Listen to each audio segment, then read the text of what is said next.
Lecture, un podcast de Thibaut Giraud et Nicolas Requeda. Terminus, tout le monde descend, c'est la mort.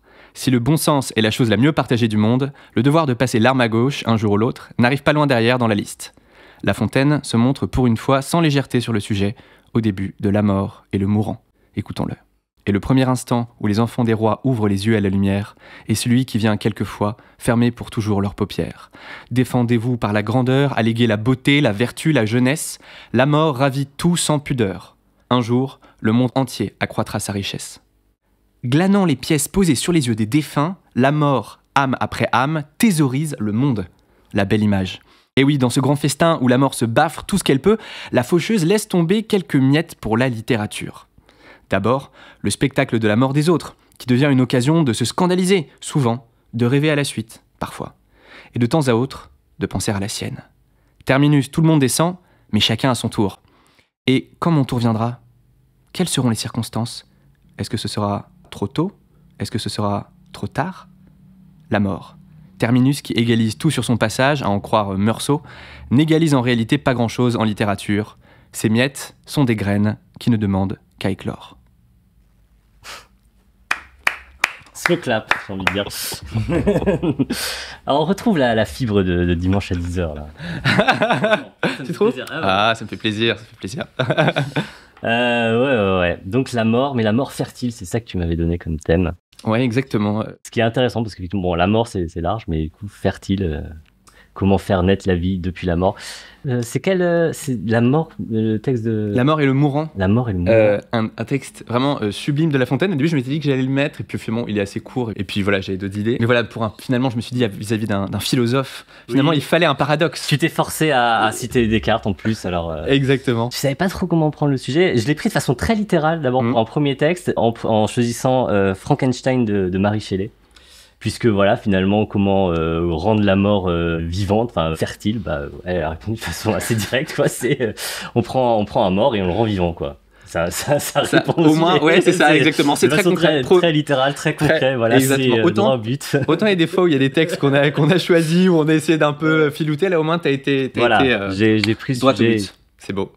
Donc voilà. Tu n'avances pas masqué. Exactement. T'aimes beaucoup ce film. Autre citation de Descartes, très fameuse. En latin, tu la connais, non ? Larvatus prodeo. Évidemment, évidemment. Insupportable. J'ai des frissons de latin. Ok, c'est très bien. J'ai pas à ce niveau. Alors, il se trouve que c'est ce genre de texte je connais sans l'avoir entièrement lu. Du coup, je l'ai acheté pour l'occasion et j'ai commencé à le lire jusqu'au moment où Frankenstein éveille le monstre. C'est un texte qui est assez marrant sur tout le moment où le monstre s'éduque. Il y a pas mal de philosophie là-dedans parce que c'est très empiriste comme point de vue, parce qu'en gros il apprend le monde en l'observant et c'est plutôt c'est un peu bizarre, c'est pas très crédible, mais c'est assez amusant. Je me souviens que j'avais cherché des extraits pour mes élèves pour varier un peu les plaisirs, quoi. Il y a un film qui l'adapte vraiment bien, parce que si il y a ce problème-là, c'est qu'on a une vision qui est très déformée liée au traitement de Frankenstein dans le cinéma. Ou d'ailleurs c'est devenu le nom de la créature, alors que Frankenstein c'est le nom du docteur. Et en fait, il y a une adaptation qui est assez fidèle, c'est celle de Kenneth Branagh, où c'est De Niro qui fait la créature. C'est assez gothique, quoi. Il y a un côté un peu grandiloquent et tout ça, mais c'est assez sympa. Kenneth Branagh en même temps, c'est pas. C'est pas. Enfin donc, voilà, je voulais lire du coup le passage où la créature s'éveille et c'est parti. Quoi de mieux pour illustrer la mort fertile. Lecture. Ce fut par une lugubre nuit de novembre que je vis enfin mon œuvre terminée. Avec une anxiété mêlée de terreur, je rassemblais autour de moi les instruments qui devaient me permettre d'infuser l'étincelle de vie dans cette chose inerte gisante à mes pieds. 1h du matin venait de sonner, et la pluie frappait lugubrement contre les vitres. Ma bougie presque entièrement consumée jetait une lueur vacillante, lorsque, tout à coup, je vis s'ouvrir l'œil jaune et vitreux de cet être. Sa poitrine se souleva, et il commença à respirer péniblement. Brusquement, un mouvement convulsif agita ses membres. Comment trouverais-je des mots suffisants pour vous décrire l'émotion qui me saisit ? Comment pourrais-je vous donner une idée à peu près exacte du misérable que j'avais entrepris de former avec tant de peines et de soins ? Ses membres étaient proportionnés et j'avais choisi ses traits pour leur beauté. Beauté, grand Dieu ! Sa peau jaune tendue à l'excès couvrait à peine le tissu des muscles et des artères. Ses cheveux d'un noir lustré étaient abondants et ses dents d'une blancheur de nacre. Mais ces merveilles ne servaient qu'à rendre plus horrible le reste de son corps. Ses yeux noyés d'eau semblaient presque de la même couleur que le blanc terne de ses orbites. Son visage était ridé et ses lèvres droites et minces. Les accidents variés de la vie ne sont pas aussi changeants que les sentiments humains. J'avais travaillé dur pendant presque 2 ans dans le seul but d'infuser la vie à un corps inanimé. Pour cela, j'avais sacrifié mon repos et ma santé. Ce moment, je l'avais espéré, attendu, avec une ardeur immodérée. Mais maintenant que j'avais terminé, la beauté de mon rêve s'évanouissait et l'horreur et le dégoût remplissaient mon cœur. Incapable de supporter la vue de l'être que j'avais créé, je me précipitai hors de la pièce et, longtemps, je marchai de long en large dans ma chambre à coucher, sans pouvoir goûter le sommeil. Enfin, la lassitude eut raison de mon trouble, et je me jetai tout habillé sur mon lit, tentant de trouver quelques moments d'oubli. Mais ce fut en vain. Je dormis, sans doute, mais mon sommeil fut troublé par les rêves les plus extravagants. Je croyais voir Élisabeth, dans la fleur de sa santé, se promener dans les rues d'Ingolstadt. Joyeux et surpris, je l'embrassai, mais à peine avais-je posé mon premier baiser sur ses lèvres qu'elle devenait livide comme la mort. Ses traits paraissaient changés, et je croyais tenir dans mes bras le corps de ma mère morte. Un linceul l'enveloppait, et je voyais les vers de la tombe se glisser dans les replis du suaire. Je tressaillis et m'éveillai plein d'horreur. Une sueur glacée couvrait mon front. Mes dents claquaient. Tous mes membres étaient convulsés. À ce moment, la lumière incertaine et jaunâtre de la lune se glissa à travers la fenêtre fermée. J'aperçus alors le malheureux, le misérable monstre que j'avais créé. Il soulevait le rideau du lit, et ses yeux, s'il est permis de les appeler ainsi, étaient fixés sur moi. Ses mâchoires s'ouvraient et il marmottait des sons inarticulés, tandis qu'une grimace tordait ses joues. Peut-être parla-t-il, mais je ne l'entendis pas. Une de ses mains était tendue et semblait vouloir me retenir, mais je m'échappai, descendis en courant l'escalier. Je cherchai refuge dans la cour de la maison que j'habitais. J'y restai durant toute la nuit, marchant de long en large dans l'agitation la plus grande, écoutant attentivement, guettant et craignant chaque son comme s'il avait été l'annonce de l'approche du démon auquel j'avais si misérablement donné la vie. Oh, aucun mortel ne pourrait supporter la vue de ce visage horrible. Une momie douée à nouveau de mouvement ne pourrait être aussi hideuse que ce misérable. Je l'avais contemplé avant qu'il ne fût achevé. Il était laid alors, mais quand ses muscles et ses articulations furent capables de se mouvoir, il devint une horreur que Dante même n'aurait pas pu concevoir. Je passai une nuit épouvantable. Quelquefois mon cœur battait si rapidement et si fortement que je sentais la palpitation de chaque artère. À d'autres moments, je m'écroulais presque sur le sol tant ma langueur était grande et ma faiblesse extrême. Mêlé à cette horreur, je ressentais l'amertume de la déception. Les rêves qui m'avaient tenu lieu de nourriture et de repos s'étaient maintenant métamorphosés pour moi en un enfer. Le changement avait été si rapide, la désillusion si complète. Lecture. Je sais pas quelle image on a de cette scène-là, mais effectivement, en fait, c'est ça qui est assez frappant, c'est il travaille pendant 2 ans d'arrache-pied, il invente des sciences, voilà, il explore de nouveaux champs de la connaissance pour fabriquer ce truc-là, c'est une obsession pour lui. Et puis au moment où il le fait, en fait, il voit sa créature et son premier réflexe, c'est de partir. Et il est horrifié par ce qu'il vient de faire et juste il se barre. Et en fait, tout ce qui suit dans le roman est une conséquence du fait qu'il a abandonné sa créature. Souvent, on pense que la leçon de Frankenstein, c'est de dire, bon, il faut pas faut pas se prendre pour Dieu, quoi, faut pas créer la vie. Mais il y a aussi ce truc-là, si tu crées la vie, ben, en fait, il faut pas l'abandonner parce que fondamentalement, la créature, elle est pas si mauvaise que ça, en fait. Et il va y avoir des tas de passages où, au contraire, elle se révèle plutôt moralement bonne, en tout cas au départ. Bon, après, elle va tuer des gens. Parce que celui qui n'a jamais... Voilà. Ouais, ce qui m'a frappé aussi, c'est ce truc-là de l'imaginaire collectif, je dirais, autour de Frankenstein, c'est plutôt l'horreur qui prévaut, on va dire. Et en fait, le premier rapport à la créature, que tu as dit, c'est plutôt la déception. Oui. Et la déception face pas à quelque chose qui est horrible, mais à une espèce de médiocrité. En fait, à la laideur. C'est que ça. Mais même, ouais, c'est ça. Une laideur, mais une laideur un peu nulle, quoi. Vraiment, c'est un peu de. Bah, il a les traits un peu tirés. Ce qui est terrible, je trouve que c'est que tu t'es demandé, tu dis, je sais pas quelle image ça suscite. Moi, je trouve ça marrant parce que je trouve que résultat, là, maintenant, dans l'époque où on est, pour moi, par exemple, ça m'a beaucoup fait penser au gars qui est précis, les réseaux, qui est multimillionnaire et qui fait tout pour rajeunir. Je sais pas si t'as vu ça. Ouais. Donc, tu sais, en gros, il suit un protocole hyper précis, protocole Blue, je sais plus quoi. Et en gros, c'est un protocole et il doit manger tout un tas de choses à heure fixe, bien dormir, en fait, juste avoir une vie saine, quoi, tout simplement, mais de façon extrême. Et notamment, dans ce protocole, il y a ne pas s'exposer à la lumière trop. Et donc, il a la peau toute blanche et vraiment presque translucide, quoi. Ah oui. Et puis, il est devenu très, très maigre. Et donc, son truc, c'est de dire maintenant, j'ai des résultats sportifs qui sont supérieurs à 80% des jeunes hommes de 18 ans, etc., alors que j'ai 45 ans, machin. Et ce qui est marrant, c'est que la description, vu que il se teint les cheveux en noir pour faire plus jeune, etc. Et donc la description, mais oui, mais en fait, c'est ça qui est fou. Et parce qu'il a des dents très blanches, j'imagine. Il a les dents très blanches, évidemment. Et donc, ce qui est frappant, je trouve, dans toute cette affaire, c'est que ce qui ressort de cette expérience, dans les deux cas, c'est un effort colossal et en même temps, la médiocrité du truc où tu es en mode, ok. Et mon gars, si c'est ce que la créature de Frankenstein. Si c'est ce que tu veux, ok. Et vraiment, tel qu'il le décrit, je trouve que la créature finalement ressemble très peu à la créature avec les boulons là qu'on imagine. Oui, non, c'est pas trop ça. Mais et bien plus à ce type. J'ai l'impression qu'il est confronté à cette vallée de l'étrange. Genre, il est juste horrifié. Exactement. Il est en mode mais avant l'horreur. Avant l'horreur, exactement. Avant l'horreur, c'est vraiment ce petit frisson de c'était pas ça, c'est pas ça. C'est vrai que on peut le lire comme un truc sur cette espèce de vallée de l'étrange. Effectivement, il le ressent. C'est vrai qu'il n'y a pas ce côté horrifique. Elle est vraiment. C'est plus de l'ordre de la laideur. Ce qu'il lui dit. C'est frappant parce qu'on a un peu dans l'idée que c'est censé être une créature monstrueuse. Après, plus tard, elle est vraiment toujours décrite comme un monstre. Faut dire qu'elle est immense aussi. Et elle fait des actes qui sont monstrueux parce qu'elle va tuer des gens, évidemment. Mais c'est vrai que c'est pas cette vision qu'on a du personnage complètement vert. Enfin, il y a les yeux noyés d'eau, donc on imagine des yeux un peu blanchâtres. Mais il me semble que cette idée de la beauté et de la laideur, j'ai l'impression que c'est un peu une sorte de rémanence, de reste de, je crois que c'est le mythe de Zeuxis, qui était un peintre hyper fort dans l'Antiquité et qui il était connu notamment parce qu'un jour il avait peint des cerises et il y a des oiseaux qui venaient pour manger les cerises, mais en fait c'était de fausses cerises car c'était une peinture. Et je crois qu'à un moment on lui demande de peindre Hélène et que il décide de prendre les yeux de la plus belle de la fille qui a les plus beaux yeux d'Athènes, les cheveux, etc.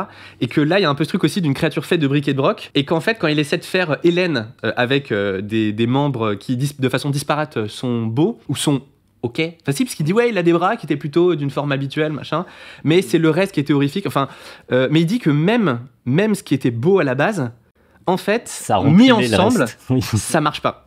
Et j'ai l'impression qu'il y a un peu une sorte de, spécifiquement à cet endroit-là, une sorte de parodie de ce geste-là, on va dire, de l'artiste.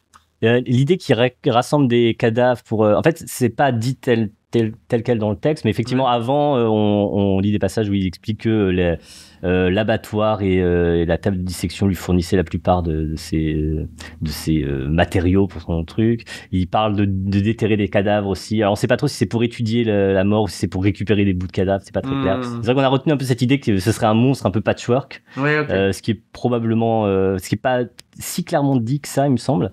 Mais effectivement, ça paraît assez cohérent avec ce qui est dit dans le texte. Mais c'est marrant, ce truc-là, de ce que tu décris, il y a une scène dans Les Trois Frères, je sais pas si t'as vu Les Trois Frères à l'époque. Oui. Il y a Pascal Légitimus qui décrit sa famille derrière, c'est exactement ça. Il a des... Je savais pas que c'était finalement, c'était une citation antique. Évidemment. C'est écrit par Marie Shelley, elle avait 19 ans, et c'est parti sur un pari. Ils étaient dans une... isolé en Suisse avec son mari qui était poète et d'autres gens de lettres, et ils s'étaient tous mis en tête d'écrire un texte un peu horrifique pendant cette période-là, et c'est la seule qui a vraiment fini son texte et qui en a fait ce truc-là qui est devenu un immense succès après et qui a donné un peu naissance à un mythe. Et c'est plein de réflexions assez sympas sur la science aussi avant ça. C'est pour ça qu'il y a vraiment un côté science-fiction. Après, elle part dans plein de directions. Elle décrit plein de choses avec pas mal de détails. C'est assez agréable, mais c'est pas hyper centré sur finalement cette histoire de Frankenstein. Il y a plein de choses autour. D'accord, ok. C'est ce qui semble, ce qui paraît dans le texte déjà. Tu vois, on a parlé de plein d'autres choses et ça ouvre en fait plein de voies, et notamment sur l'art aussi. J'ai l'impression, ce truc-là de la créature comme une œuvre d'art, et d'abord la déception absolue, puis après le dégoût. Ça, mais je le hais, mais c'est pas possible. On peut le dire comme effectivement comme ça. C'est comme idée. C'est un peu le premier sentiment qu'on a face à beaucoup de trucs. C'est ça. On se relit le lendemain et on se dit je suis trop con. Et c'est vraiment un truc sur l'absence d'éducation, sur le fait l'absence de responsabilité vis-à-vis de sa création. Peut-être il avait tort de le faire parce que il y a vraiment cette idée, il faut pas, j'aurais mieux fait de ne pas être curieux, voilà. Le danger de trop vouloir en savoir, mais il y a aussi beaucoup ce truc-là. En fait, c'est la société qui l'a rendu. Enfin, il y a vraiment un petit côté rousseauiste avec cette idée, c'est la société c'est le rejet qu'il suscite, en fait, qui va le rendre vraiment mauvais, alors que fondamentalement, il était plutôt bon. Genre, il le dit assez directement, il me semble. J'ai en tête un passage où... Un truc de l'enfant sauvage ou de l'homme premier, c'est ça. Il avait des instincts bons, mais il a été perverti par ce rejet qu'il a suscité d'abord auprès de son créateur. Puis plus tard, en fait, à un moment donné, il va trouver une famille, c'est cette famille qui va un peu l'éduquer sans le savoir. Il va les observer, il va prendre le langage comme ça, il va faire son éducation morale auprès de cette famille parce que c'est une famille qui se tient très bien. Et il va essayer de s'approcher d'eux et il va d'abord parler au père de la famille qui est aveugle, avec qui il parle très bien, parce qu'il s'exprime très bien. On a vraiment l'idée que c'est une créature qui s'exprime en borborigme. C'est un peu le cas au début, mais en fait, à partir d'un certain moment, il apprend à parler de façon un peu magique. Et il s'exprime très bien dans un anglais parfait. Et juste quand la famille arrive et le voit, il est tellement tellement monstrueux qu'il le rejette. Et c'est à partir de là qu'il commence à un peu à tuer des gens. Voilà. Ce qui est une réaction un petit peu excessive, mais compréhensible. Ô combien compréhensible. Rien à voir pour mon premier texte. Sans transition, extrêmement violent. J'ai envie de parler de Mémoire d'Adrien de Marguerite Yourcenar. C'est un livre qui se lit très lentement. C'est un peu comme le premier tome de La Recherche du temps perdu. C'est un peu une sorte de long poème, quoi. Enfin, dans le style, je dis comme un long poème, c'est-à-dire que ça se lit. En tout cas, je trouve pas que c'est très romanesque. Et tu l'as lu ? Non. C'est vraiment, franchement, c'est vraiment bien, mais ça se lit page par page, quoi, je trouve. Okay. Donc ça s'appelle Mémoire d'Adrien, ça parle d'un empereur qui s'appelle Adrien, donc qui est un empereur qui a vraiment existé, un empereur romain, qui a fait le fameux mur d'Adrien, voilà. Et cet empereur, à la fin de sa vie, donc Marguerite Yourcenar lui invente des mémoires en partant de faits historiques. Et en fait, ce qu'elle va faire, c'est qu'elle va adopter un style de traduction comme si c'était un texte vraiment latin. Traduit du latin, d'accord, ouais. Et donc, c'est trop bien pour ça. Et il y a un peu ce plaisir, que moi j'aime beaucoup, le plaisir du pastiche, quoi. Moi je suis un grand fan de De Cap et De Croc. Et la BD, je sais pas si tu connais, c'est vraiment trop bien. Et alors là, c'est un pastiche pas de 17e siècle, mais de traduction latine.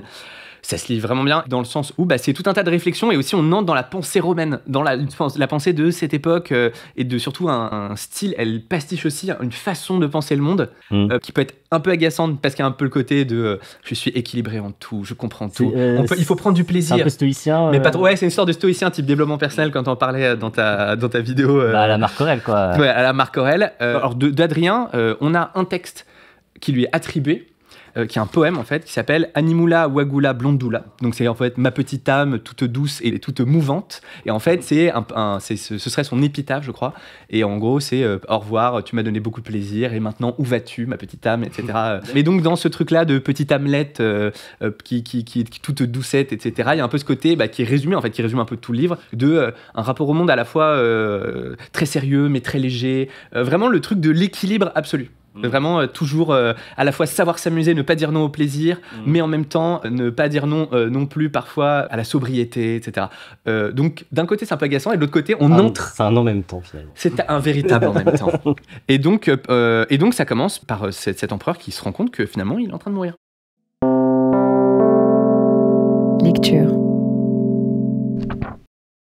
Mon cher Marc, je suis descendu ce matin chez mon médecin Hermogène, qui vient de rentrer à la villa après un assez long voyage en Asie. L'examen devait se faire à jeun. Nous avions pris rendez-vous pour les premières heures de la matinée. Je me suis couché sur un lit après m'être dépouillé de mon manteau et de ma tunique. Je t'épargne des détails qui te seraient aussi désagréables qu'à moi-même, et la description du corps d'un homme qui avance en âge et s'apprête à mourir d'une hydropisie du cœur. Disons seulement que j'ai toussé, respiré et retenu mon souffle selon les indications d'Hermogène, alarmé malgré lui par les progrès si rapides du mal et prêt à en rejeter le blâme sur le jeune Iolas qui m'a soigné en son absence. Il est difficile de rester empereur en présence d'un médecin, et difficile aussi de garder sa qualité d'homme. L'œil du praticien ne voyait en moi qu'un monceau d'humeur, triste amalgame de lymphe et de sang. Ce matin, l'idée m'est venue pour la première fois que mon corps, ce fidèle compagnon, cet ami plus sûr, mieux connu de moi que mon âme, n'est qu'un monstre sournois qui finira par dévorer son maître. Paix, j'aime mon corps, il m'a bien servi et de toutes les façons, et je ne lui marchande pas les soins nécessaires. Mais je ne compte plus, comme Hermogène prétend encore le faire, sur les vertus merveilleuses des plantes, le dosage exact de sels minéraux qu'il est allé chercher en Orient. Cet homme, pourtant si fin, m'a débité de vagues formules de réconfort, trop banales pour tromper personne. Il sait combien je hais ce genre d'imposture, mais on n'a pas impunément exercé la médecine pendant plus de 30 ans. Je pardonne à ce bon serviteur cette tentative pour me cacher ma mort. Hermogène est savant, il est même sage. Sa probité est bien supérieure à celle d'un vulgaire médecin de cour. J'aurais pour lot d'être le mieux soigné des malades. Mais nul ne peut dépasser les limites prescrites. Mes jambes enflées ne me soutiennent plus pendant les longues cérémonies romaines. Je suffoque. Et j'ai 60 ans. Ne t'y trompe pas, je ne suis pas encore assez faible pour céder aux imaginations de la peur, presque aussi absurde que celle de l'espérance, et assurément beaucoup plus pénible. S'il fallait m'abuser, j'aimerais mieux que ce fût dans le sens de la confiance. Je n'y perdrais pas plus, et j'en souffrirais moins. Ce terme si voisin n'est pas nécessairement immédiat. Je me couche encore chaque nuit avec l'espoir d'atteindre au matin. À l'intérieur des limites infranchissables dont je parlais tout à l'heure, je puis défendre ma position pied à pied, et même regagner quelques pouces du terrain perdu. Je n'en suis pas moins arrivé à l'âge où la vie, pour chaque homme, est une défaite acceptée. Dire que mes jours sont comptés ne signifie rien. Il en fut toujours ainsi. Et il en est ainsi pour nous tous. Mais l'incertitude du lieu, du temps et du mode qui nous empêche de bien distinguer ce but vers lequel nous avançons sans trêve diminue pour moi à mesure que progresse ma maladie mortelle. Le premier venu peut mourir tout à l'heure, mais le malade sait qu'il ne vivra plus dans 10 ans. Ma marge d'hésitation ne s'étend plus sur des années, mais sur des mois. Mes chances de finir d'un coup de poignard au cœur ou d'une chute de cheval deviennent des plus minimes. La peste paraît improbable, la lèpre ou le cancer semble définitivement distancé. Je ne cours plus le risque de tomber aux frontières frappé d'une hache calédonienne ou transpercé d'une flèche parthe. Les tempêtes n'ont pas su profiter des occasions offertes, et le sorcier qui m'a prédit que je ne me noierais pas semble avoir eu raison. Je mourrai à Tibur, à Rome, ou à Naples tout au plus, et une crise d'étouffement se chargera de la besogne. Serais-je emporté par la 10e crise ou par la 100e ? Toute la question est là. Comme le voyageur qui navigue entre les îles de l'archipel voit la buée lumineuse se lever vers le soir et découvre peu à peu la ligne du rivage, je commence à apercevoir le profil de ma mort. Lecture. Eh ben, c'est joyeux. Très, mais plaisant de toute façon avec cette thématique. On savait qu'on allait s'éclater. Je trouve ça... Il y a un côté, en fait, tu te dis, c'est ce genre de choses que, effectivement, un empereur a pu ressentir. Quelqu'un peut, en apprenant qu'il a un cancer et qu'il doit mourir dans quelques mois, peut le ressentir de la même façon. Ça crée un lien, quoi. Ouais, c'est ça. C'est vrai que moi, je suis du genre à être un peu angoissé par la mort et essayer de ne pas trop y penser. Ouais. Genre. Je suis désolé. Dans du coup, je suis du genre à avoir du mal à regarder ce terme-là, enfin. Ouais. Et donc. Ouais, je trouve ça bizarre de ne pas être quand même assez angoissé vis-à-vis de ça. J'imagine qu'un jour, je vais devoir être à peu près dans la même situation que lui. Enfin, sauf si je suis frappé de façon soudaine. Oui. Mais le plus probable, ça reste que tôt ou tard, on arrive à un âge où on a une maladie qui fait que, voilà, on doit se poser ce genre de questions. C'est beau, ça me donne envie d'aller plus loin dans le texte, c'est vrai. Tu vois ce que je veux dire quand je dis qu'il y a un peu le côté ça se lit page par page, c'est-à-dire qu'il reprend des moments de sa vie, il réfléchit dessus en fait, enfin c'est à Marguerite Yourcenar fait réfléchir son personnage dessus, et il y a vraiment ce côté qui me plaît beaucoup, d'émuler une façon de penser, un peu finalement ce que tu fais dans les Philosopher View, mais un peu ce truc-là de réémuler une façon de penser et qui aujourd'hui a plein d'égards fait encore sens. Et tu vois, tu parlais d'un peu de développement personnel et en fait, il y a un peu, je sais plus si t'en parlais, mais en tout cas, non, je veux parler de développement personnel, pardon, vu que les stoïciens, voilà, ce truc-là de la pensée stoïcienne ont été repris, voilà, exactement, ont été repris dans cette idée-là. Et de l'autre côté, poétiquement, elle reprend aussi des grandes tournures poétiques, tu vois, le truc de, comme le voyageur qui navigue entre les îles de l'archipel, voit la buée lumineuse se lever vers le soir. Là, on est vraiment dans un truc de poésie, poésie latine. Et du coup, en fait, l'ensemble du texte, il y a une trame romanesque là-dedans. C'est ça, la trame romanesque, c'est sa vie. Donc en fait, il reprend sa vie en fait au fur et à mesure, avec notamment le grand. D'ailleurs, j'ai failli lire ce texte-là aussi un moment. Il y a la mort de Trajan, donc qui est l'empereur juste avant, et qui lui meurt. Donc, évidemment de façon pathétique, qui a un peu une espèce de... Enfin, en gros, c'est un type qui est bête, mais finalement, Adrien lui doit aussi des choses, donc toujours en même temps, finalement, Adrien le méprise pas complètement, mais il est bête et dangereux, et il peut pas lui faire confiance, quoi, et donc à la fois, c'est un peu son mentor, et à la fois, voilà, il peut pas lui faire confiance. Et donc voilà, à chaque fois, il revient un peu sur les différents éléments de sa vie, et tout est porté, en fait, par cette maladie initiale en fait, et à chaque fois il y revient en disant et ça égalise tout. Je parlais tout à l'heure dans le texte initial là, de Meursault qui dit parce que c'est dans L'étranger, donc le personnage principal Meursault termine en disant voilà, la mort égalise tout. Voilà, c'est très Nietzsche, la mort elle est au bout. J'avais fait un épisode sur le fait de est-ce qu'on pourrait essayer de combattre la mort quand on combat d'autres maladies, combattre la sénescence quand on combat d'autres maladies. Et une des grandes objections à ça, c'est de dire mais non, parce que c'est la dernière source d'égalité. Effectivement, ça peut être une angoisse liée à ça, de dire s'il y a un traitement contre la sénescence, évidemment les plus riches en profiteront plus que les autres, et dire cette dernière grande égalité qu'on a, on la perdrait s'il y avait moyen de lutter vraiment efficacement contre la sénescence. Et comme ton ami qui suit son régime blue là. Oui, c'est ça, exactement. Quand je disais égalise tout, pardon, je voulais dire égalise tout dans une même vie. Ah oui, ça peut être aussi égalise tout parce que tout le monde y passe et il y a oui, c'est ça, t'as raison, c'est les deux. Droit vis-à-vis de ça, quoi. Ouais, c'est sûr. Et d'ailleurs, je sais pas, moi c'est une réflexion qui m'a fait un peu traverser une fois, je m'étais dit mais il y a un peu d'ailleurs on le voit un peu avec Trajan finalement, avec la mort de Trajan dans le livre. Je sais pas, je me dis que la mort c'est un moment métaphysique qui est un truc de dingue.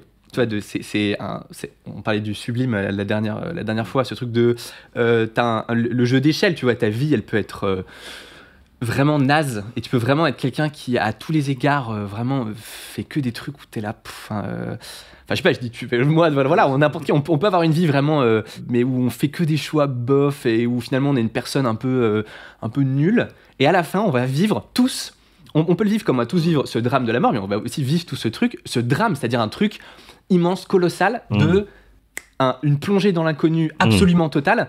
Et je sais pas, je me suis dit c'est quand même fou parce que finalement tous on va vivre quelque chose qui est une sorte d'effroi, d'effroi, je sais pas si c'est, je peux pas te plonger dans un, mais je me dis voilà, de toute façon je pense que la plupart du temps la mort en fait elle se vit pas du tout comme ça, elle se vit juste tu t'endors, tu t'étouffes et tu dis bon c'est le moment et c'est fini, et t'as une dernière pensée très étrange, je pense, tu vois, genre est-ce que j'ai été un gaz ou visiblement non. Ça peut être ça. Mais je sais pas. Je me dis juste que ce qui est étonnant aussi dans le fait que ça met tout le monde sur le même pied d'égalité, c'est que ça met aussi tout le monde sur le même pied d'égalité vis-à-vis d'une expérience énorme. Difficile, inconcevable, exactement, ouais. Bref. En tout cas, c'est pour ça que je voulais te partager ce texte parce que je trouve qu'il y a à la fois aussi le truc sur le corps, tu vois, le vis-à-vis de la maladie, aussi l'arrivée de la vulnérabilité absolue aussi. Je sais pas ce que c'est la maladie en question, mais je trouve ça intéressant que ce soit cet angle-là parce que ça rend vraiment le texte assez actuel, parce que mourir de maladie, c'est quelque chose qui continuera d'arriver aux ouais, c'est humains, ça. Alors, c'est une maladie. Alors, à l'époque, en fait, ça existe. L'hydropysie du cœur, en gros, aujourd'hui, on sait que ça n'existe pas. Enfin, en fait, c'était un nom pour. Donc, ça voulait dire qu'en fait, il y avait des humeurs qui s'étaient répandues, des humeurs aqueuses, donc qui s'étaient répandues autour du cœur et donc qui le faisaient gonfler. D'accord. En fait, aujourd'hui, on parle d'œdème. D'accord. Tout simplement. Et donc en fait, on pense que l'hydropysie, on le traduit, on dit soit c'était un œdème du cœur, soit c'était si c'est une hydropysie du foie, par exemple, on dit non, sans doute c'était des types de cancers ou des trucs comme ça. Et là, en l'occurrence, ce qu'on appelle l'hydropysie du cœur, je suis allé voir sur Wikipédia parce que si je me demandais.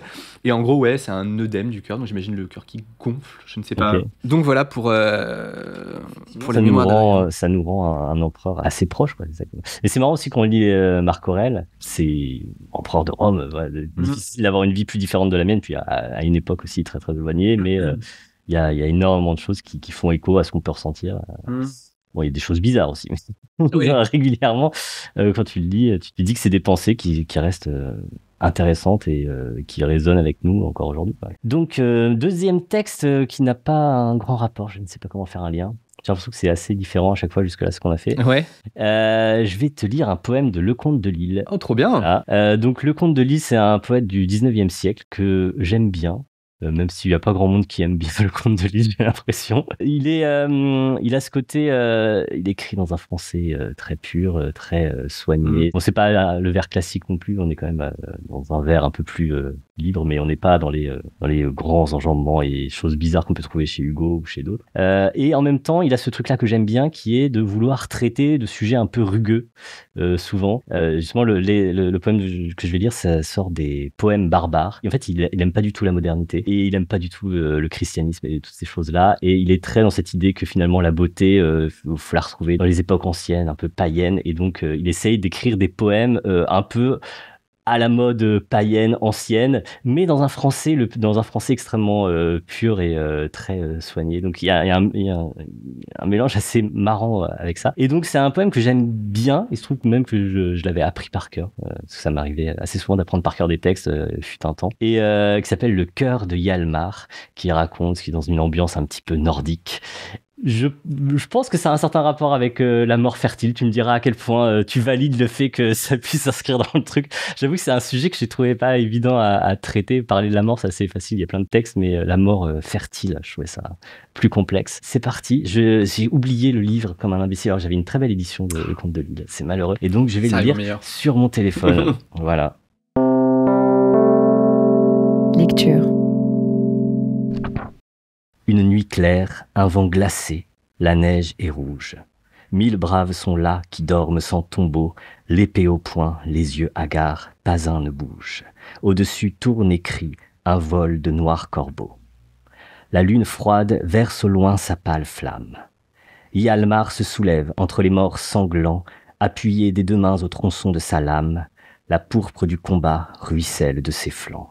Oh là, quelqu'un a-t-il encore un peu d'haleine parmi tant de joyeux et robustes garçons qui, ce matin, riaient et chantaient à voix pleine comme des merles dans l'épaisseur des buissons? Tous sont muets. Mon casque est rompu, mon armure est trouée, et la hache a fait sauter ses clous. Mes yeux saignent, j'entends un immense murmure, pareil au hurlement de la mer ou des loups. Viens par ici, corbeau, mon brave mangeur d'hommes. Ouvre-moi la poitrine avec ton bec de fer. Tu nous retrouveras demain tels que nous sommes. Porte mon cœur tout chaud à la fille d'Ilmer. Dans Uppsal, où les jarls boivent la bonne bière et chantent en heurtant leurs cruches d'or en chœur, à tire d'aile vole, ô rôdeur de bruyère. Cherche ma fiancée et porte-lui mon cœur. Au sommet de la tour que hantent les corneilles, tu la verras debout, blanche aux longs cheveux noirs. 2 anneaux d'argent fin lui pendent aux oreilles, et ses yeux sont plus clairs que l'astre des beaux soirs. Va, sombre messager, dis-lui bien que je l'aime et que voici mon cœur. Elle reconnaîtra qu'il est rouge et solide et non tremblante et blême, et la fille d'Ilmer, corbeau, te sourira. Moi, je meurs. Mon esprit coule par 20 blessures. J'ai fait mon temps. Buvez, ô loup, mon sang vermeil. Jeune, brave, riant, libre et sans flétrissure, je vais m'asseoir parmi les dieux dans le soleil. Lecture. Trop bien. C'est extrême. Voilà, à tous les égards. Il y a un côté. J'aime bien le dernier vers notamment. Ouais, je vais m'asseoir parmi les dieux dans le soleil. Voilà. Voyez-vous les potards? Ils sont à fond. Où est-ce que je les mets? Ici. La limite, elle est là. Je la franchis. Aisément. Ouais. On fera pas beaucoup plus que s'asseoir parmi les dieux dans le soleil, quoi. En termes de. J'aime bien ce côté très romantique, mais traité de façon païenne, très littérale. Je suis très littéral aujourd'hui. Ah bah là, je vois que c'est à fond. Et j'aime bien ce mélange avec, en même temps, on est dans de la versification extrêmement élégante et un français très très pur. Et je trouve ça assez marrant, cette collision entre le côté très païen et il y a beaucoup de textes comme ça chez lui qui sont assez marrants. Ouais, franchement, c'est la dimension épique, guerrière. En fait, aussi, je pense, c'est une littérature qu'on n'a plus trop l'habitude de lire. De la poésie épique. Même chez Hugo, c'est pas du tout les poèmes finalement qui sont restés le plus, notamment dans la tradition scolaire. J'ai l'impression qu'à l'école, il y a plein de poèmes de Hugo qui sont. Ça va être plus les trucs tirés des contemplations et pas trop la légende des siècles. Ouais, c'est ça, exactement. Et j'ai l'impression que ça va avec le fait que le poème à l'école, il doit être étudié dans un commentaire de texte. Et donc, c'est intéressant quand il est court et on considère jamais le poème comme on considérait un roman, en disant, c'est pas, on peut faire un commentaire de texte, mais d'une partie du poème. Et donc, ce qui fait qu'on a écarté en fait toute une partie de la tradition poétique, j'ai l'impression, et dont la valeur réside dans sa grande structure, un peu comme un roman, quoi, dans un truc, dans un souffle, et donc des poèmes de 14 pages, voire de 120 pages, finalement comme la poésie épique, les épopées, elles sont écrites en vers, et c'est pas grave. Ouais, il y a beaucoup de poèmes fleuves chez Hugo qui effectivement sont très peu lus maintenant, parce qu'on retient plutôt ces petites pièces courtes. Moi, je suis un grand fan de la légende des siècles aussi, un peu pour le même genre de raison, c'est ce côté, je trouve que c'est des textes que comme il n'en existe pas beaucoup, et je sais pas, j'aime bien ce côté épique et en même temps en vers, et je trouve autant les épopées, enfin je sais pas, je pense que ça doit être assez illisible, les trucs genre la Henriette de Voltaire, tout ça, je crois que c'est vraiment très chiant. Mais et tout ce côté épique, au contraire, au 19e siècle, avec des auteurs comme Hugo ou Le Comte de Lille, ils ont trouvé cela et ils arrivaient bien à capturer ce truc-là et ça marche quand même assez bien. Je trouve, alors celui-là, il est relativement court, c'est bien. Est-ce que La mort fertile, ça compte du coup, tu valides ou pas? Ça compte absolument, parce que évidemment, c'est le cœur qui est porté pour finalement. Et la fille d'Ilmer, elle voit le cœur comme ça, elle est contente qu'on leur amène le cœur de leur amant par un corbeau. Exactement. Bah, c'est dans tout ce truc c'est dans les nuits de mai, où tu sais, je sais pas si tu l'as vu ce truc-là de Musset avec le pélican. Pour toute nourriture, il apporte son cœur, sombre et silencieux, étendu sur la pierre, apportant à ses fils ses entrailles de père. Il rentre sur le rivage, et donc les enfants sont là, il nous apporte à manger et tout, et il ouvre ses ailes pour donner tout ce qu'il a à manger, tout ce qu'il a pris dans ses ailes, et en fait il n'y a rien, et donc les enfants se jettent pour manger. Et lui dévorent le cœur. Et lui dévorent le cœur, exactement. C'est beau. Donc, voilà, sa sanglante mamelle. C'est très bizarre d'ailleurs, puisque finalement, ce n'est pas un mammifère du tout. Oui, mais on est sur ça me paraît pas tout à fait exact d'un point de vue zoologique. Mais je crois que malheureusement, Musset c'est une licence poétique. Piètre zoologue. C'est pour ça que je le hais. Je tiens en sainte horreur.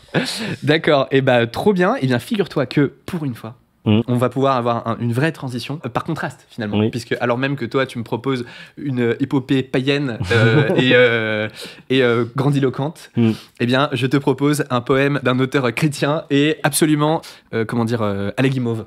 À la guimauve.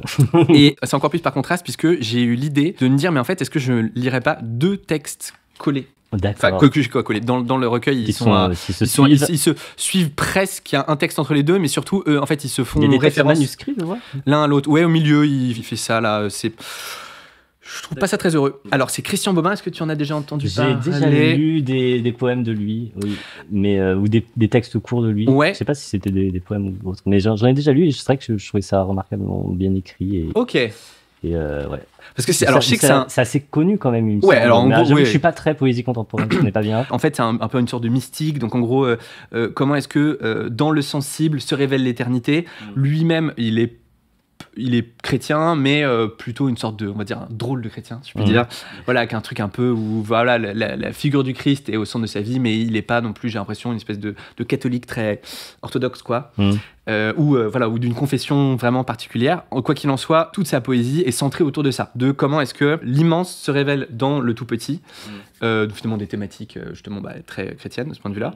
Ce qui fait que sa poésie peut être horripilante d'un certain côté, parce que déjà ça tourne toujours autour des mêmes thèmes, et aussi parce que y a un côté vraiment ça frôle constamment le ridicule. Mais en même temps, moi ce qui me bouleverse dans ces textes, et notamment là dans le premier que je vais lire, c'est que je crois que c'est le poète Yves Bonnefoy qui dit que le poème, c'est la retombée de la poésie. C'est-à-dire que la poésie, c'est un acte du poète, en gros, qui va essayer de truander le langage et d'essayer d'arranger les choses différemment et de porter une parole haute, etc. Et le poème, c'est un truc qu'on publie, on essaie de vendre, et voilà. Et les interviews de Christian Bobin, c'est un truc que je recommande, c'est vraiment sublime à écouter, ce type est fascinant. Et ces poèmes sont comme les retombées de ces interviews, de ces entretiens, et c'est pour ça que là, le premier texte que je vais lire, moi, il me touche beaucoup, mais il est à la limite du scandaleux, parce qu'il parle de son père qui avait Alzheimer, et il a un côté, on va dire, fascination pour, on peut y voir un truc très macabre de fascination pour la maladie, etc. Et dans ce qu'elle amène de pauvreté, de vulnérabilité. Mais de l'autre côté, en connaissant la personne, enfin en l'écoutant dans ses interviews, on voit qu'il n'y a pas du tout de dolorisme. Et que c'est plus ce truc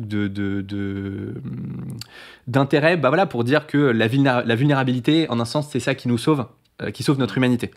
Et donc c'est un texte qui est, je l'entends, qui peut être inaudible, mais étant donné qu'il part d'une personne qui, à mon sens, sur le sujet, est assez fine, je me permets de le proposer. Allez, vas-y, je suis curieux d'écouter. Et le deuxième texte arrive juste après, donc c'est dans L'homme joie, qui est un titre catastrophique, je trouve, mais bon, c'est la vie. Et ces deux textes donc, qui parlent de la mort, chacun à leur façon. Lecture. Trésor vivant. Le monde est inondé de saints, je veux dire des martyrs, car je ne distingue pas ces deux mots. Ils se multiplient chaque jour plus nombreux. On les appelle malades d'Alzheimer. En se multipliant, ils nous font le don d'une vie réduite à sa base, harassante, exténuante, délivrée de tous les ordres de la vie moderne. Acheter, envier, triompher, écraser. Pour ces gens, cette vie qui n'est pas la vie, qui ne l'a jamais été, est terminée. Leurs yeux sont craintivement ouverts sur l'insondable. Ils sont la proie d'une maladie métaphysique qui dissout le monde. Nous devrions les regarder comme des trésors vivants. Souvent, ils demandent leur chemin. Ils le demandent à nous, qui sommes égarés dans un monde médiocrement éclairé par de tristes divertissements. Ils cherchent d'une main tremblante la main d'un ange, car ils savent que les anges existent. Parfois aussi, ils parlent à leur mort. Eux qui oublient tout n'oublient pas ceux qui les ont éblouis dans des temps anciens. Mon père pleurait chaque fois qu'il évoquait son frère mort dans sa petite enfance. Dans son cœur désencombré, redevenu cristal, la scène flambait. Ignorant que la maladie de son frère était contagieuse, il avait grimpé sur le lit, escaladé la montagne d'édredons rouges pour embrasser le mourant et reçu une claque du médecin. Cette claque inexpliquée, il en ressentait la brûlure plusieurs dizaines d'années après. Mon père a séjourné 1 an dans une de ces maisons dignes de figurer au patrimoine de l'inhumanité. Jamais son visage ne s'est éteint. Je ne crois pas à ce qu'on dit. Ils ne nous reconnaissent plus. Reconnaître, c'est aimer. Et aimer, c'est sauvage, indicible. Comme mon père ne savait plus rien de moi, il savait encore qui j'étais. Je le sentais, je l'éprouvais. Et ce qu'on éprouve est plus grand que tout ce que nous dit la science. Ne trouvant plus les prénoms, il rusait. Interrogé sur moi, il répondait « C'est celui qu'on n'oublie pas. » Et sur ma mère, c'est la meilleure. Ces oublieux n'oublient rien d'essentiel, c'est ce qui les distingue de nous. Nous finirons tous en miettes. J'ai erré dans le champ de bataille, vu les âmes défigurées, l'affreuse plaie de la résignation, j'ai entendu le silence surtout, un tocsin de silence. Ce que j'ai vu était sublime, banal et terrible. Les visages clos, les paroles absentes. En tout, une 15aine de vieillards. On amène la nourriture sur un chariot. Ces gens se voient à table 2 fois par jour. Ils ne se sont pas choisis. Depuis la toute petite enfance, ils sont en route pour cette rencontre. Les paravents sont tombés, les paravents de la jeunesse, de la beauté, de la place acquise. Pour voir quelque chose, il faut lutter, écarter les branches du néant qui cinglent le visage quand on les relâche trop tôt. Un homme met du sucre dans la tasse de son voisin égaré. Une femme en aide une autre à rompre le pain. Chacun de ces vieillards est immense et il ne le sait pas, et se moquerait si on le lui disait. Il faudrait que quelqu'un aille les chercher un par un, et les sorte de leur torpeur qu'ils prennent pour une fatalité, un ordre venu d'en haut. Nous finirons tous en miettes. J'ai pour eux la colère qu'ils n'ont plus. Ils sont bien plus abandonnés que les jonquilles sauvages dans les bois où aucun promeneur ne va. Leur petite enfance promettait infiniment plus de lumière que ces fleurs. Et maintenant, le vent est un sein dont on ne voit jamais le visage. Il ne cesse pas de parler aux jonquilles. Même quand il ne parle plus, elles continuent de l'entendre. Et ici, dans cette salle, où est le vent? Pauvre, pauvre flamme chancelante, étoile qui balbutie. Ce que ces gens ont d'adorable, c'est d'être en vie malgré tout, malgré eux, et les plus ravagés sont les plus royaux. J'ai vu de l'or dans le néant, des bijoux de visages jetés dans la boue. Nous finirons tous en miettes, mais ces miettes sont en or, et un ange, l'heure venue, travaillera à partir d'elles, à refaire le pain entier.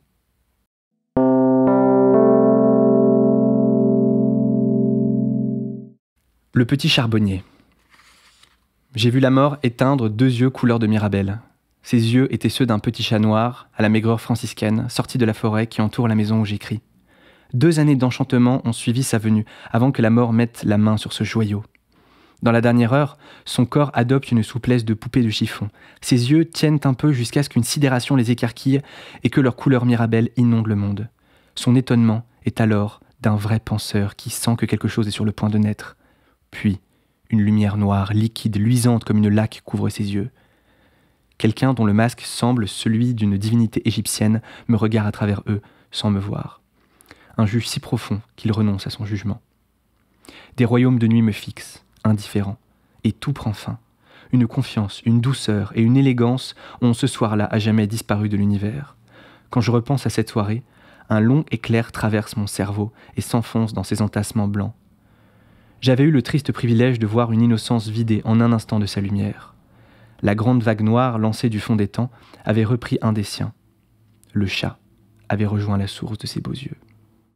La vie nous mène à la mort comme une chatte, en les prenant dans sa gueule, mène ses chatons à l'abri. des ailes friables des papillons, au front soucieux des morts, le même secret est proposé à notre étude. Les yeux escamotés du petit chat amenaient une révélation qui ne porte pas de nom. C'est dans l'espérance de trouver ce nom que s'écrivent les plus purs poèmes, et c'est pour toucher l'écorce du nom imprononçable que nos mains se posent sur un livre. Nous avons une légère avance sur la grande vague noire dont parfois nous entendons le grondement au loin. Que faire de cette avance vite perdue? Qu'en faire de sensé, sinon rien? Marcher sur une route de campagne, ouvrir un livre, regarder une rose faire craquer son corsage. Quand il marchait sur la couverture brune du lit, le petit chat laissait de minuscules bosses de lumière. Il a, en un bond prodigieux, sauté sur les genoux de mon père disparu. Je sais ce que c'est maintenant, un chat. C'est quelqu'un qui ressemble à un chat, qui vient et qui vous prend le cœur. Lecture. Le premier texte, c'est d'une tristesse. Je conçois effectivement qu'en le lisant, mes quelques larmes qui viennent. Alors, je connais rien à la maladie d'Alzheimer. J'ai eu la chance de ne pas y être confronté personnellement. Mais oui, c'est un autre aspect de la mort, c'est effectivement l'autre côté terrifiant et auquel je veux pas penser non plus. C'est que ça va toucher nos proches à un moment et toutes les personnes qui ont été confrontées à Alzheimer que je connais en parlent comme une maladie très troublante parce qu'effectivement on a l'impression d'avoir peut-être déjà perdu la personne avant qu'elle soit morte de certaine façon. Ce qui est assez troublant. Donc ouais, je ne sais pas. Mon Dieu, ouais. Désolé finalement avec cette Bah non mais c'est un texte moi que j'aime beaucoup. Le deuxième, c'est parce que en relisant, je me suis dit tiens, il fait écho au premier et puis finalement il est un peu plus. Oui. En fait, en prenant les choses un peu plus haut, de façon moins concrète, il est moins triste, il est plus... Voilà, ouais. Exactement. Et puis aussi, il rappelle qu'en fait, en un sens, tout est déjà présent. Enfin, comment dire j'ai l'impression, chez les gens qui sont plus à l'aise avec la mort, on va dire, c'est les gens qui se rendent compte qu'elle est déjà présente vraiment partout et qui travaillent à accepter cette présence, dans se dire bah voilà ouais tout part tout le temps et notamment tu vois cette leçon de vulnérabilité. Alors tu vois, je sais pas si tu voyais ce que je voulais dire en disant que ce texte il peut être horripilant pour certaines personnes à mon avis. Oui, je conçois très très bien, oui. Mais en revanche, je trouve que, enfin moi là où il me touche énormément, c'est sur cette question de la vulnérabilité, de rappeler, voilà, que, enfin moi qui à mon sens c'est un truc qui est hyper important, que bah en effet, s'il y a une vérité, en tout cas métaphysique à apprendre de tout ce qu'on perd, c'est finalement que dans la vulnérabilité se loge quand même quelque chose d'une rencontre et d'un cœur à cœur qui existe encore quoi. Donc une fois qu'on a tout perdu, il y a encore, semble-t-il, un cœur à cœur possible. Et c'est ça aussi qui est troublant dans les maladies psychiques, en effet, j'ai l'impression, c'est que t'as l'impression que l'autre est plus le même, est perdu, et donc ça, en tout cas, ça fait vaciller cette question du... En tout cas, c'est, comment dire, ce qui est une évidence pour Christian Bobin n'est pas une évidence pour tout le monde, ce que j'entends complètement.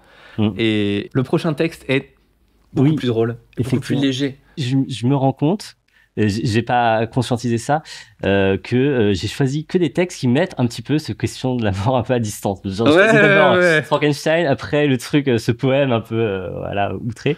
Et le dernier texte, tu vas voir, c'est pareil, c'est pas exactement un texte qui traite... j'ai du mal à prendre ce...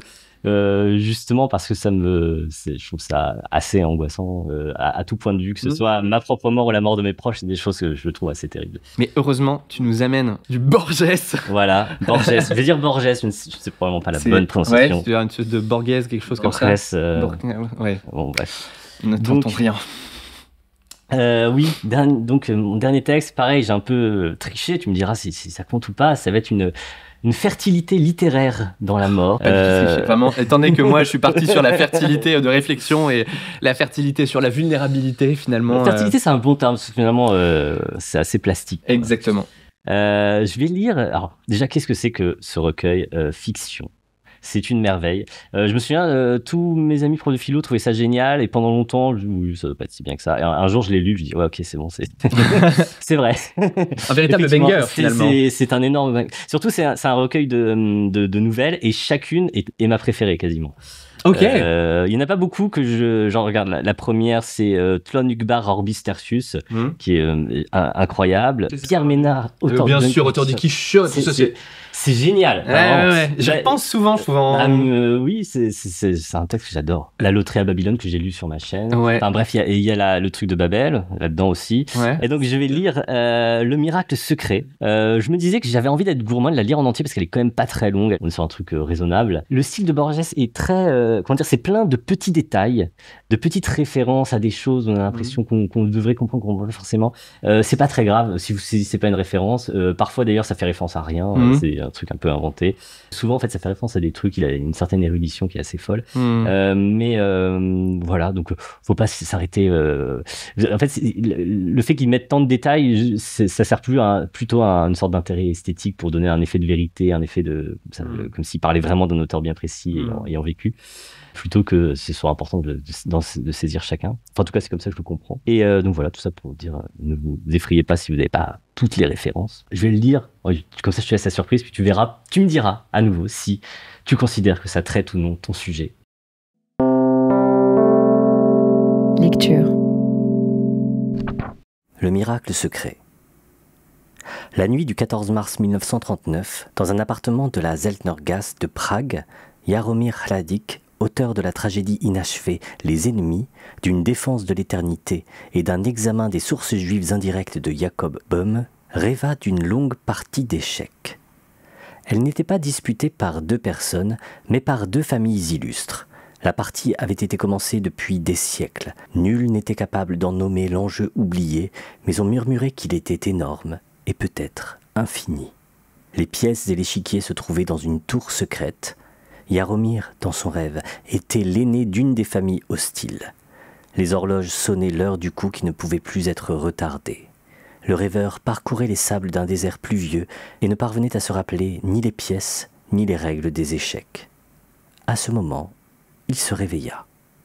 Le tintamarre de la pluie et des terribles horloges cessa. Un bruit rythmé et unanime, entrecoupé de quelques cris de commandement, montait de la Zeltnergasse. C'était l'aube. Les avant-gardes blindées du Troisième Reich entraient dans Prague. Le 19, les autorités reçurent une dénonciation. Le même jour, le soir, Jaromír Hladič fut arrêté.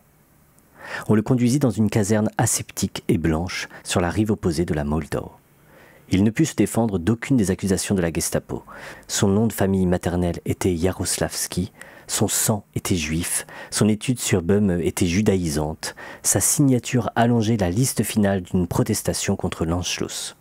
En 1928, il avait traduit le Sefer Yetzira pour la maison d'édition Hermann Barsdorf. Le catalogue prolixe de cette maison avait exagéré, dans un but commercial, le renom du traducteur. Ce catalogue fut feuilleté par Julius Roth, un des chefs entre les mains de qui était le sort de Hladič. Il n'y a pas d'homme qui, en dehors de sa spécialité, ne soit crédule. 2 ou 3 adjectifs en lettres gothiques suffirent pour que Julius Roth admît la prééminence de Hladič et décida de le condamner à mort pour encourager les autres. On fixa l'exécution au 29 mars à 9h du matin. Ce délai, dont le lecteur appréciera l'importance par la suite, était dû au fait que l'administration désirait agir impersonnellement et posément, comme les végétaux et les planètes. Le premier sentiment de Hladič fut un sentiment de pure terreur. Il pensa qu'il n'aurait pas été effrayé par la potence, la hache ou le couteau, mais qu'il était intolérable de mourir fusillé. Il se répéta vainement que ce qui était redoutable, c'était l'acte pur et général de mourir, et non les circonstances concrètes. Il ne se lassait pas d'imaginer ces circonstances. Il essayait absurdement d'en épuiser toutes les variantes. Il anticipait infiniment le processus, depuis l'insomnie de l'aube jusqu'à la mystérieuse décharge. Avant le jour préfixé par Julius Roth, il mourut des centaines de morts dans des cours dont les formes et les angles épuisaient la géométrie, mitraillés par des soldats variables, en nombre changeant, qui tantôt le tuaient de loin, tantôt de très près. Il affrontait avec un véritable effroi, peut-être avec un vrai courage, ces exécutions imaginaires. Chaque simulacre durait quelques secondes. Une fois le circuit fermé, Jaromír revenait interminablement aux veilles frissonnantes de sa mort. Puis, il réfléchit. La réalité ne coïncide habituellement pas avec les prévisions. Avec une logique perverse, il en déduisit que prévoir un détail circonstanciel, c'était empêcher que celui-ci se réalise. Fidèle à cette faible magie, il inventait, pour les empêcher de se réaliser, des péripéties atroces. Naturellement, il finit par craindre que ces péripéties ne fussent prophétiques. Misérable dans la nuit, il essayait de s'affirmer en quelque sorte dans la substance fugitive du temps. Il savait que celui-ci se précipitait vers l'aube du 29. Il raisonnait à haute voix. « Je suis maintenant dans la nuit du 22. Tant que durera cette nuit, et 6 nuits de plus, je suis invulnérable, immortel. » Il pensait que les nuits de sommeil étaient des piscines profondes et sombres dans lesquelles il pouvait se plonger. Il souhaitait parfois avec impatience la décharge définitive qui le libérerait tant bien que mal de son vain travail d'imagination. Le 28, quand le dernier couchant se reflétait sur les barreaux élevés, il fut distrait de ses considérations abjectes par le souvenir de son drame, les ennemis. Hladic avait dépassé la quarantaine. En dehors de quelques amitiés et d'un grand nombre d'habitudes, c'était l'exercice problématique de la littérature qui faisait toute sa vie. Comme tout écrivain, il mesurait les vertus des autres à ce qu'il réalisait et demandait aux autres de le mesurer à ce qu'il entrevoyait ou projetait. Tous les livres qu'il avait donnés à l'impression lui inspiraient un repentir complexe. Dans ses examens de l'œuvre de Boehm, d'Abenestra et de Flude était intervenue essentiellement une pure application. Dans sa traduction de Sefer Yetzira, la négligence, la fatigue et la conjecture. Il jugeait moins déficient peut-être son ouvrage « La défense de l'éternité ». Il avait aussi rédigé une série de poèmes expressionnistes, ceux-ci, pour la confusion du poète, figurèrent dans une anthologie de 1924 et il n'y eut pas d'anthologie postérieure qui ne les héritât. Hladic voulait se racheter de tout ce passé équivoque et languissant par le drame en vers, les ennemis. Hladic préconisait le vers parce que celui-ci empêche les spectateurs d'oublier l'irréalité, condition de l'art. Ce drame observait les unités de temps, de lieu et d'action. Il se déroulait à Hradčany, dans la bibliothèque du baron de Römerstadt, un des derniers après-midi du XIXe siècle.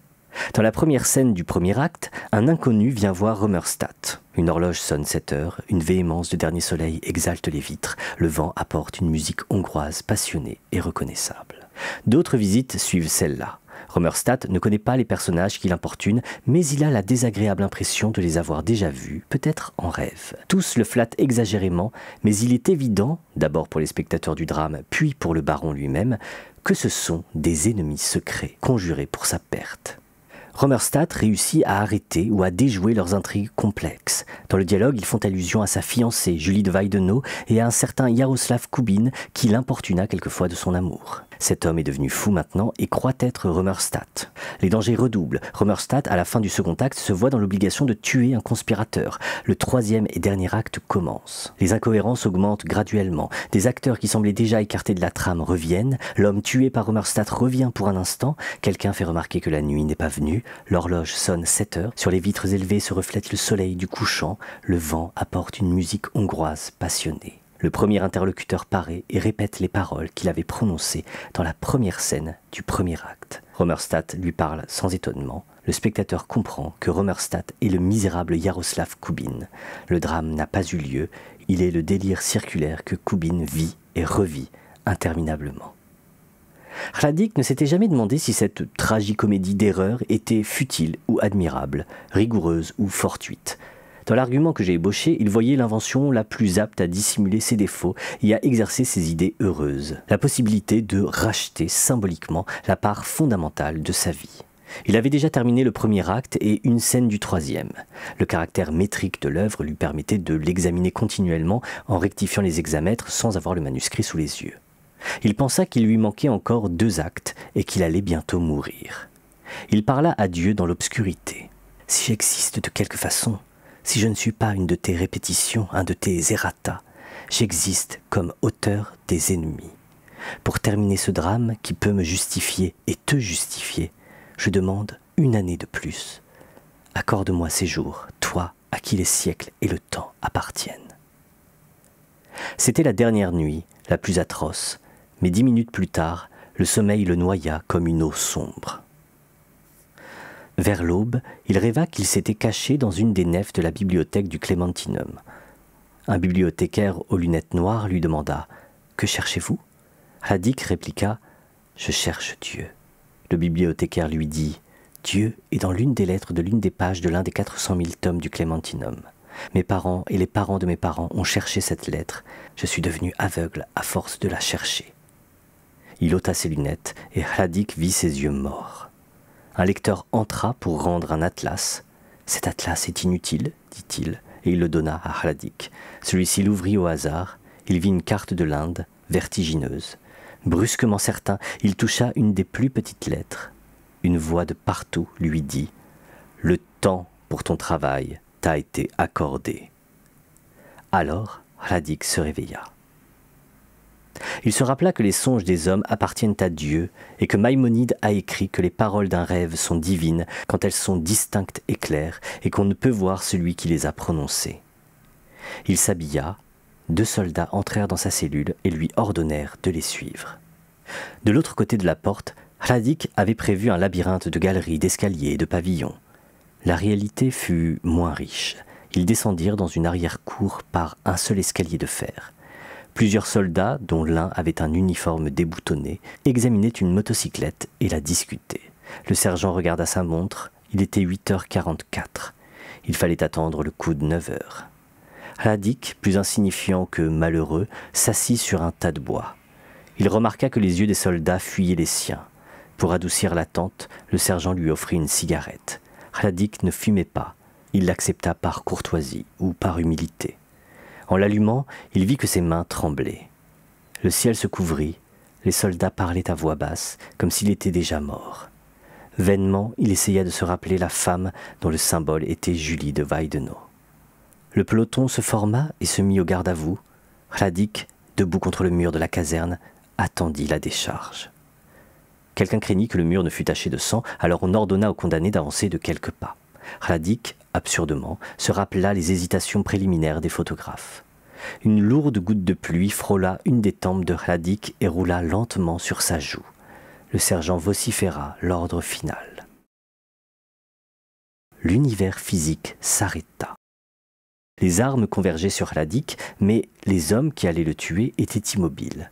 Le bras du sergent éternisait un geste inachevé. Sur une dalle de la cour, une abeille projetait une ombre fixe.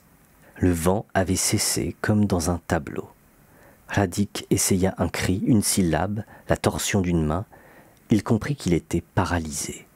Il ne recevait pas la plus légère rumeur du monde figé. Il pensa « Je suis en enfer, je suis mort ». Il pensa « Je suis fou ». Il pensa « Le temps s'est arrêté ». Puis il réfléchit. Dans ce cas, sa pensée se serait arrêtée. Il voulut la mettre à l'épreuve. Il récita, sans remuer les lèvres, la mystérieuse 4e églogue de Virgile. Il imagina que les soldats, déjà lointains, partageaient son angoisse. Il désira communiquer avec eux. Il s'étonna de n'éprouver aucune fatigue, pas même le vertige de sa longue immobilité. Il s'endormit au bout d'un temps indéterminé. Quand il s'éveilla, le monde était toujours immobile et sourd. La goutte d'eau était toujours sur sa joue. Dans la cour, l'ombre de l'abeille. La fumée de la cigarette qu'il avait jetée n'en finissait pas de se dissiper. Un autre jour passa avant que Hladik eût compris.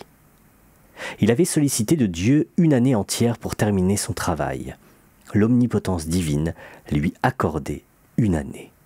Dieu opérait pour lui un miracle secret. Le plomb germanique le tuerait à l'heure convenue, mais dans son esprit, une année s'écoulerait entre l'ordre et l'exécution de cet ordre.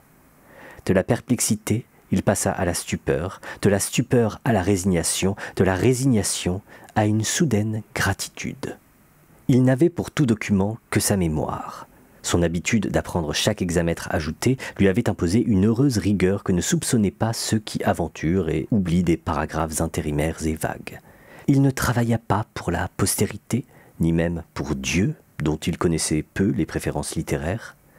Minutieux, immobile, secret, il ourdit dans le temps son grand labyrinthe invisible. Il refit le 3e acte 2 fois, il effaça un symbole trop évident, les coups de cloche répétés, la musique. Aucune circonstance ne l'importunait. Il omit, abrégea, amplifia. Dans certains cas, il opta pour la version primitive. Il finit par aimer la cour, la caserne. Un des visages qui lui faisait face modifia sa conception du caractère de Romerstadt. Il découvrit que les cacophonies pénibles qui avaient tant alarmé Flaubert sont de pures superstitions visuelles, des faiblesses et des inconvénients du mot écrit, non du mot sonore. Il termina son drame, il ne lui manquait plus qu'à décider d'une seule épithète. Il la trouva. La goutte d'eau glissa sur sa joue.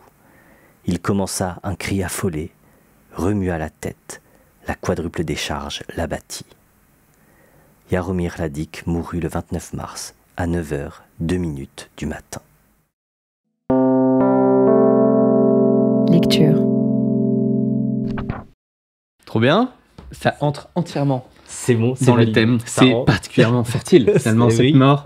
Cette mort dans laquelle il va pendant 1 an concevoir son drame inachevé et l'achever de façon totalement gratuite. Et on ne sait même pas d'ailleurs si finalement il a eu l'année entière, parce qu'en fait, ce qu'il a voulu, c'était il a voulu avoir une année pour Oui. pouvoir finir le drame, mais visiblement, Le temps reprend au moment où il choisit la dernière épithète, le ouais. dernier mot. c'est marrant parce que à un moment, on se dit, mais en fait, c'est une sorte de pacte avec le diable. Enfin, ça reprend un peu toutes ces thématiques-là de ah oui, t'as dit que tu voulais pouvoir faire ce que tu voulais avec tes bras, je te donne des bras en mousse. Mais c'est ça, oui, le souhait piégeux. Le souhait piégeux, exactement. et puis finalement, il est assez satisfait de C'est ce qu'il voulait. de sa version. C'est- Mais ce qui est marrant, c'est quoi, la première fois quand il en parle, ce qui fait qu'on a une impression de souhait piégeux, c'est qu'au début, on a l'impression que lui, il veut pouvoir publier tout ça en disant voilà, pour la gloire de Dieu, etc. Et finalement, non, il veut juste terminer son drame, mais finalement, le publier, ça, c'est juste qu'il existe comme œuvre intellectuelle et lui suffit. Je trouve que cette nouvelle, elle donne beaucoup à réfléchir derrière en disant mais alors oui, au fond, pourquoi est-ce qu'on produit des œuvres d'art Qu'est-ce qu'on entend quand on dit non, mais au fond, je la produis juste pour moi, etc. C'est ça que ça veut dire, ça c'est poussé un peu à fond. Qu'est-ce que ça voudrait dire que tu te satisferais de ça? Ouais, exactement. Et en même temps, est-ce que ça existe si ça existe dans ta tête? Parce qu'en même temps, c'est ce qu'il dit avant. Il dit que tout son point, c'est à lui de valoriser l'œuvre comme quelque chose qui n'est pas dans le réel. Et donc, au fond, si c'est publié ou dans la tête, au fond, c'est la même chose. Ça reviendrait au même. Et je pense qu'il y a des gens qui pourraient soutenir cette vision-là. Oui, il y a une sorte de beauté très pure à s'imaginer que finalement, toute la satisfaction qu'il tire de cette œuvre, c'est simplement le fait de la faire exister dans sa tête. Et à partir du moment où elle est là, c'est bon, il peut mourir tranquille, comme on dit. Ouais, et puis à partir du moment où on est dans une espèce de à quoi bon, voilà, de cette idée que la mort égaliserait, par exemple, si on revient à cette idée-là, que voilà, la mort égalise finalement tout ce qu'on fait.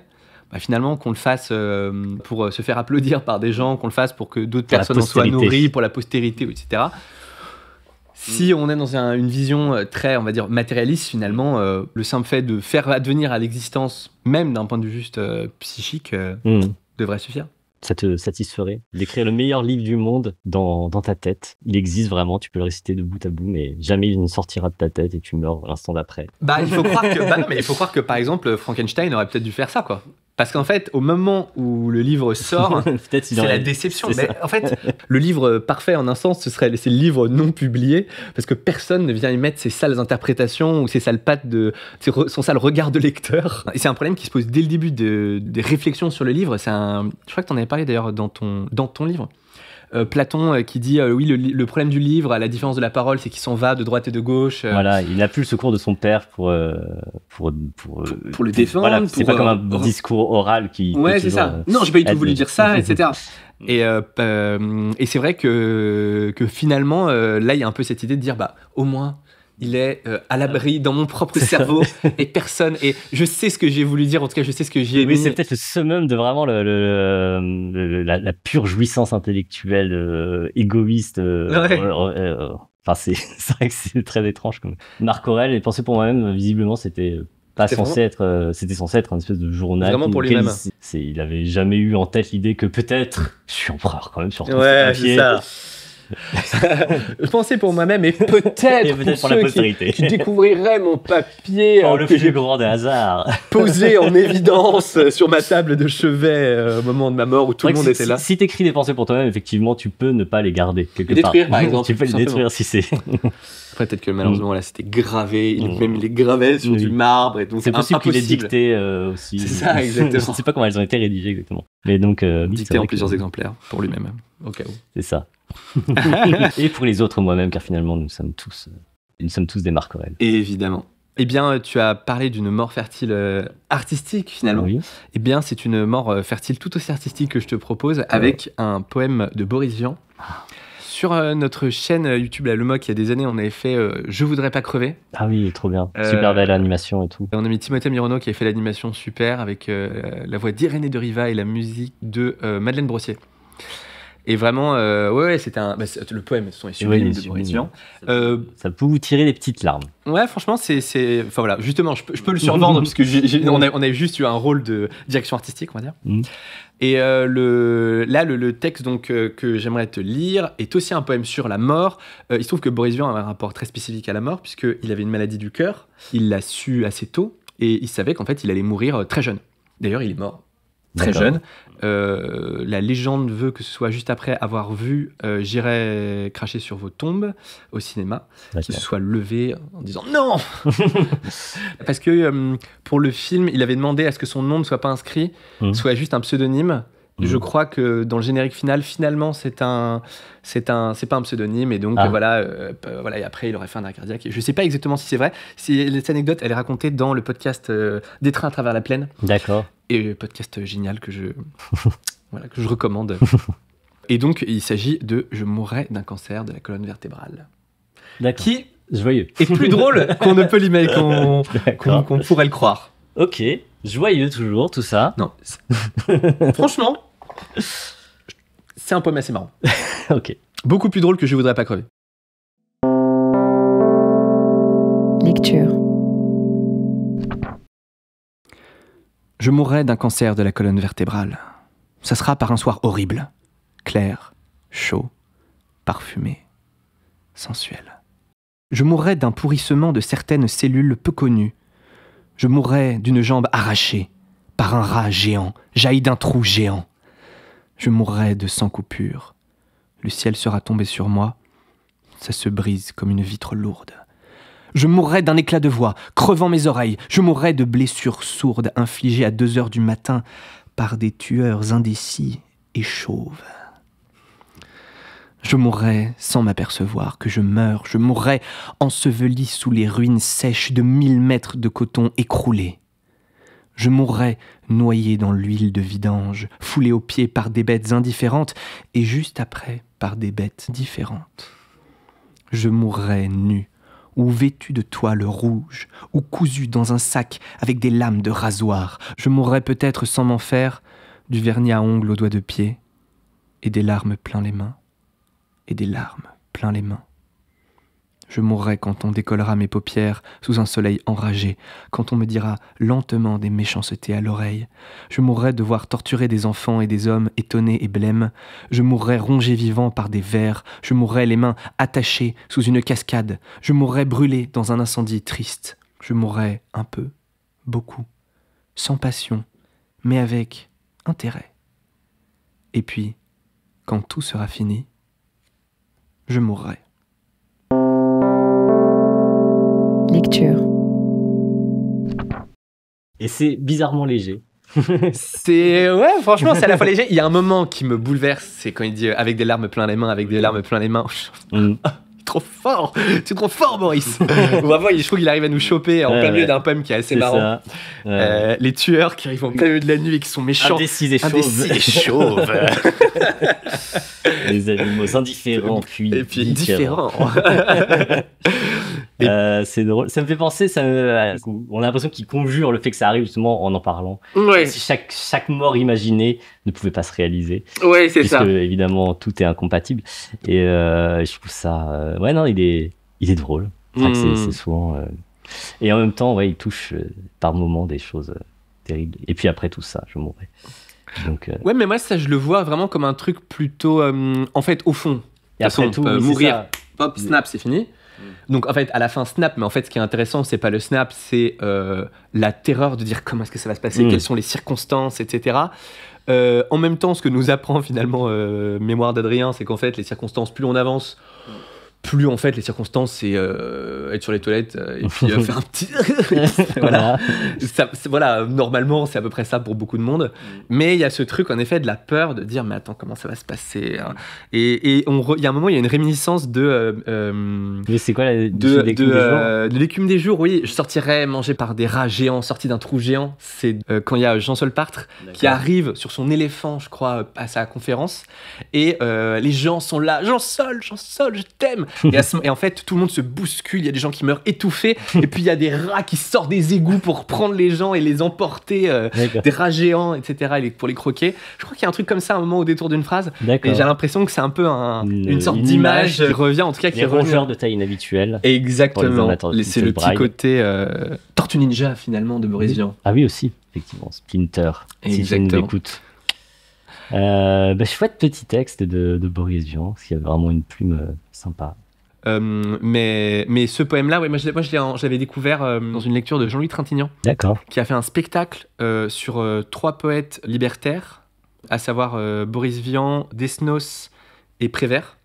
Et c'est dans un double CD qui est vraiment trop bien et qui est entièrement disponible sur Spotify. D'accord. Et vraiment, Trintignant les lit de façon vraiment merveilleuse, et il arrive à montrer à la fois la drôlerie de la chose et à la fois le désespoir avec des larmes plein les mains. Oui, c'est vrai qu'il y a un côté léger, mais c'est vrai que derrière il y a une noirceur et un désespoir assez palpable aussi. Ça qui est... Et je voudrais pas crever vraiment, et je pense pour le coup il y a aussi un peu des images assez je sais pas si on peut dire légère, mais on retrouve un peu cette plume là, mais c'est beaucoup plus désespéré pour le coup. Ouais, bien sûr. Et plus poétique dans le sens lyrique, quoi. Tu vois, les chats noirs du Mexique qui dorment sans rêver. Waouh. Et en plus, alors, je suis allé voir sur internet, résultat, les chats noirs du Mexique, c'est moche. Mais en revanche, quand tu dis les chats noirs du Mexique qui dorment sans rêver, les singes à cul nu dévoreurs de tropiques, les araignées d'argent au nez truffé de bulles. C'est vraiment trop bien. Et faut aller voir ça si vous ne connaissez pas cette vidéo-là, elle est vraiment cool à regarder. Ouais. Et super. C'était une chouette petite collection de textes sur la mort. Ouais. Je suis content. Je trouve une belle variété à nouveau. Voilà. On s'est fait plaisir, avec finalement un peu plus de noirceur finalement. Oui, c'est vrai qu'en les lisant chez moi j'ai trouvé ça ok. Ceci étant dit, le texte de Bobin il m'avait vraiment, quand je l'ai découvert, je me levais le matin, je m'en faisais un tous les matins comme ça avant d'aller travailler, et vraiment je me suis retrouvé terrassé parce qu'en plus j'avais déjà entendu l'interview et ce moment de l'interview m'avait vachement touché quand il disait mon père avait inventé, dans l'interview il dit mon père avait inventé une belle ruse.